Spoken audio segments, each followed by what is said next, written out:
This is the Loan Creator YouTube. We hope this video helps. You start by confirming basics. Sign into the Google account tied to Google Pay and unlock your phone. Once done, make sure internet and location services are enabled so card changes sync correctly. Next, open the Google Pay app and go directly to Wallet to see your saved cards. Tap the card you want to change to reveal options. This first step gets you into the right screen so you can edit, replace, or remove a card without delays or sync errors. You now handle the core change. Tap the target card, then the three-dot menu or more to reveal choices. Choose Edit to update billing address, expiry, or nickname.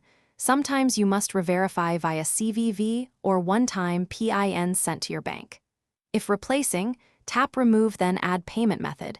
You can use the camera to scan the new card or enter numbers manually. Make sure the billing address matches your bank records, so tokenization proceeds smoothly and transactions continue without interruption. Finish by confirming tokenization and verification.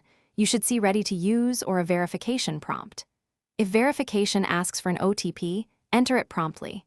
If it fails, retry the OTP, confirm the billing address, and contact your bank to authorize mobile tokens.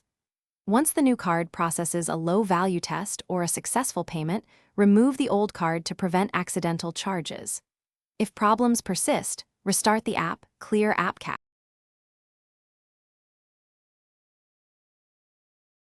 Thanks for watching.